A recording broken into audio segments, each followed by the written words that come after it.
welcome to Lutherans Alive. This is the program that seeks to tell the stories of Lutheran Christians and their ministries here in southwestern Pennsylvania. I'm Pastor Tony Schneck, and I am joined today by Jennifer Flanagan. Jennifer happens to work for Lutheran Service Society. Jennifer, welcome. Thank you. Nice to be here. We're glad to have you today. Can you tell us a little bit about, first, the ministry of Lutheran Service Society? Absolutely. Lutheran Service Society actually works throughout western Pennsylvania. We are probably most well known for our Meals on Wheels. We have 40 Meals on Wheels kitchens that we serve homebound seniors through. We also operate 31 senior centers, both full-time and part-time. We do senior protective services. We actually do an adoption program focusing on foster children. We have an after-school program, St. After School, for at-risk children. And we do care management for seniors as well. And we've recently started a new ministry, which is what I'm really excited to talk about, called Springboard Kitchens. And that is a job training program for people with barriers to employment. Wonderful, and we certainly do want to hear more about that. Before we talk about that, could you tell me how long ago did you come to be with Lutheran Service Society, and in what capacity do you serve? Sure. I joined the agency about 2 years ago, and I was brought on. My title is Chief Business Development Officer, and what that translates to is that I was brought on specifically to look at programs and opportunities to earn revenue for the agency that aren't necessarily tied to foundation funding or to government contracts. So, for example, mission-based businesses that have some kind of a revenue stream that can pay their own way and also put revenue back into the agency to pay for those programs that don't have a revenue stream attached. And it's a way our board was really interested in diversifying revenue, because a lot of nonprofits are facing the same thing. Budgets are getting tighter, government contracts are shrinking or flat, foundations are being much more particular about their donations, and the board really wants to make sure that the agency is around for another 100 years. We've actually been around for 100 years, which is exciting, and so we have a very forward-focused board. They want to make sure that we're around for the next 100 years. And certainly, it's almost as if it's a very well-kept secret that our Lutheran Church is sort of quietly at work in so many different ways in the area of social ministry and social services, in terms of caring for the elderly, in terms of caring for young children, and so many different things that we do, and we don't typically blow our own horn about it. That's very true. That's very true. And I mean, if you just take one of our programs, Meals on Wheels, we serve several thousand meals every single day to homebound seniors, and a lot of that ministry is done through volunteers from the community, getting those meals, delivering them to the seniors, making sure that the seniors are healthy. It's a pretty incredible program, and we couldn't do it without the support of the community. Certainly, we get a lot of volunteers through churches, so it really is an incredible ministry, and our, as I said, we work throughout western Pennsylvania, so our footprint is pretty large. And in fact, Lutheran Service Society, the programs that Lutheran Service Society has are not only for Lutherans. Anyone in need of our services can receive services from us. It has nothing to do with whether you're Lutheran or not. And before the program, you were telling me that actually you yourself happen to be from the Presbyterian tradition. Yes. So you don't even have to be a Lutheran to be employed by That is correct. That Lutheran is Service correct. Society. You just have to have a passion for the ministry. Would you like to say a bit more, please, about the Springboard Kitchen? Springboard Kitchens, as I mentioned, it's a job training program for people with barriers to employment, and it's food service based. That's a mouthful, so I will explain how that program works a little bit more.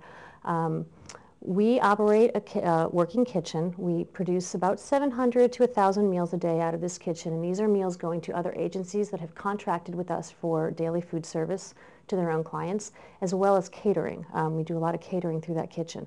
Those meals that we produce there, they serve two purposes. The money that we get for those meals underwrites the cost of the program, helps to underwrite the cost of the training. They also provide the actual foundation for training. We have a curriculum that we train from that we vetted through employers. Employers tell us what they're looking for in terms of above minimum wage above entry-level employment, and we train those skills through these meals that we're producing at the kitchen. So for example, you set up a catering event through us, and we're making you some kind of a salad with a dressing. We would make that dressing in-house, and it sounds really simple, but what that teaches is kitchen math. It teaches terms like emulsion, what that means, what it looks like, what happens. And so everything becomes a training opportunity. We use a lot of fresh produce because it teaches knife skills, things like that. So everything we do in that kitchen becomes an opportunity for training. The people that we're serving, as I said, barriers to employment. And what that means to us are people who have been out of the workforce for an extended period of time because of personal or situational barriers. For example, someone coming out of homelessness, someone coming out of incarceration, somebody with past addiction issues that has affected their employment, people like that. And we really are focusing on the people who have made the decision to turn their lives around. We run this program very much like a job site. It runs from 7 to 3 every day, 7 a.m., and they need to show up on time, they need to be in uniform, they are producing meals that are going out to the public, and we have contracts, which means we need to produce those meals regardless if students are there or not. And I think that helps people get back into the rhythm of what a job means and what it means to show up on time and the responsibility of showing up for a job every day. So it's not just the actual learning how to do a particular skill, but it's just relearning how to have a job and show up every day and have that kind of responsibility. And seems to me not only the responsibility, but there's a certain dignity that comes with someone giving you something important to do, someone giving to another person an important responsibility, that you do need to show up on time, and that this is, you are needed here to do this specific task. And it sounds as if there are very specific skills or very specific tasks. Absolutely. And you know, just as an example of that, Department of Human Services happens to contract with us for a lot of catering. They use us for a lot of their catering events. Many of our clients are actually clients of Department of Human Services. They may go down there to get access to some of their benefits or to learn about different programs or to meet with their case managers. So they're used to going down into that building as a client. But when they come with us to set up a catering event, they're going down there with a uniform on to set up an event, and it's amazing to see their attitude shift. And they may run into their caseworker while they're there, and the pride that they have to say, oh, I'm here to set up a catering event. It shows on their face, it shows in their body language. It's really incredible. So you're absolutely right. There is a dignity to giving people the opportunity to work and to have a meaningful role. And so, something else along those same lines, a lot of the meals that we produce are actually going to shelters. So these folks in our program are preparing meals for people who are very much like themselves. Somebody coming out of a homeless shelter all of a sudden is preparing a meal from scratch for somebody else living in a homeless shelter. It's a very fulfilling circle that's provided in that program. So and food is an incredible way to bring people together. People do come together around food. So it's a nice program from that perspective as well. We'd like to hear more about the Springboard Kitchen Ministry. Right after we take a short break, we'll be back with Jennifer Flanagan.